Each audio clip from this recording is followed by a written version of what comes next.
Bienvenidas y bienvenidos a este análisis en profundidad. Hoy vamos a meternos con un estudio científico que seguro interesa a muchos deportistas, entrenadores.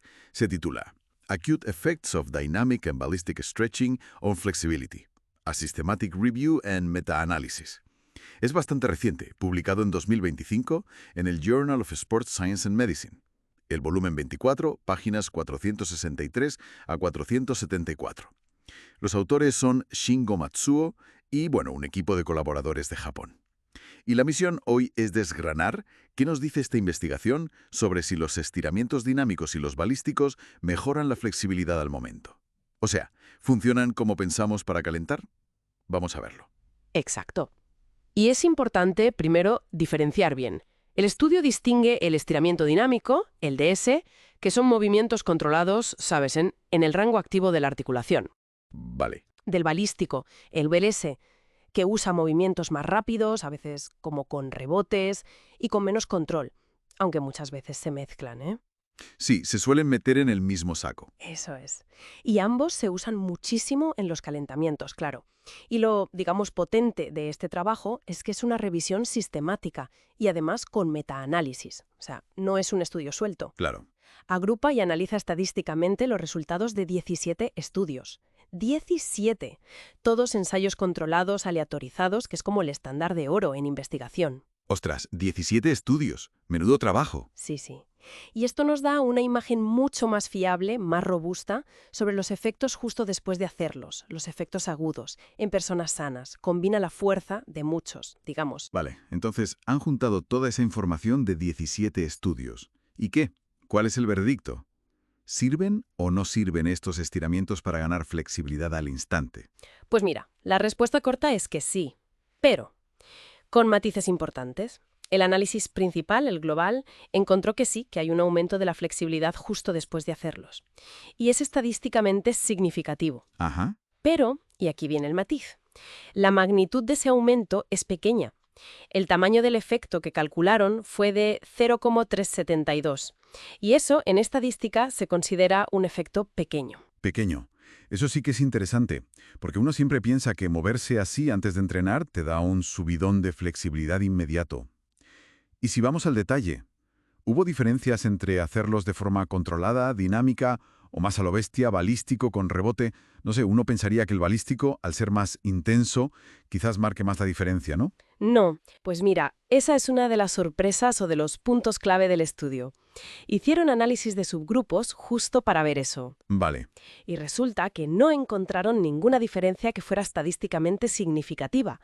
La mejora, esa pequeña mejora, fue muy parecida en todos los casos. Compararon directamente el dinámico, que tuvo un efecto de 0,419, con el balístico, con 0,461. La diferencia, mínima. Vaya. Y tampoco importó la edad. Compararon jóvenes con gente mediana edad o mayores y nada. Ni el sexo de los participantes. Daba igual si eran estudios solo con hombres o con hombres y mujeres. Qué curioso. Y ni siquiera el músculo que se estiraba. Daba igual si eran los isquios, los flexores plantares del tobillo o si eran varios grupos musculares a la vez. O sea que la lista de da igual es larga. Sí, sí. Incluso daba igual cómo midieras la flexibilidad, ya fuera con el rango de movimiento articular, el ROM, o con el test de elevación de pierna recta, o el típico de sentarse y alcanzar, el sit and reach. La pequeña mejora era consistente. O sea que la conclusión es bastante sólida en ese sentido. Para ese pequeño extra de flexibilidad inmediato, da un poco igual el método exacto de SVS, la edad, el sexo, que estires o cómo lo midas. Una consistencia, la verdad, sorprendente. Precisamente. Eso sugiere que los dos tipos de estiramiento al final provocan un efecto agudo muy similar en el rango de movimiento. Y en la discusión el estudio apunta a que este ligero aumento podría deberse más a que aumenta nuestra tolerancia al estiramiento. Ah, interesante. Sí, o sea, que aguantamos un poquito más antes de decir, ¡ay, me duele!, más que a un cambio real en la rigidez del músculo o del tendón. Que no es que el músculo se vuelva más elástico, sino que aguantamos más tirón. Exacto. Aunque hay que decirlo, la evidencia sobre si cambia o no la rigidez, sobre todo con el estiramiento dinámico, es un poco inconsistente en la literatura científica en general. Hay estudios que dicen una cosa y otros otra. Entiendo. Y esto es relevante, claro, porque muchas veces se recomienda el dinámico para calentar y no tanto el estático de mantener la posición. Justo. Precisamente porque se piensa que el dinámico no perjudica el rendimiento muscular que viene después e incluso podría mejorarlo un poquito. Correcto. Aunque, ojo, este metaanálisis se centró solo en la flexibilidad, no midió el rendimiento deportivo posterior. Y los autores son honestos con las limitaciones. Mencionan que podría haber un sesgo de publicación. Que se publiquen más los estudios que sí encuentran algo. Eso es, la tendencia a publicar resultados positivos. Y también tuvieron que excluir 6 estudios porque no tenían todos los datos que necesitaban.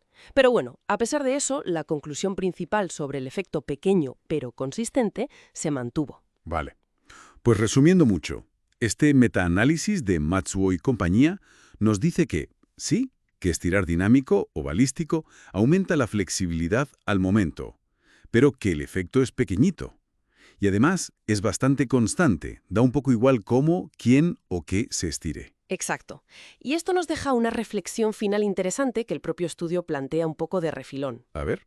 Si la ganancia aguda, inmediata, de flexibilidad es tan modesta, tan pequeña, quizá el valor principal de hacer estos estiramientos en un calentamiento no está tanto en ganar esos pocos grados extra de movilidad que podemos medir.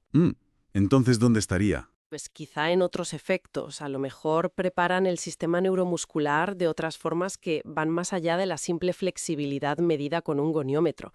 Quizás preparan para la activación, la coordinación. Es algo donde claramente falta más investigación. Muy buen punto para seguir pensando e investigando.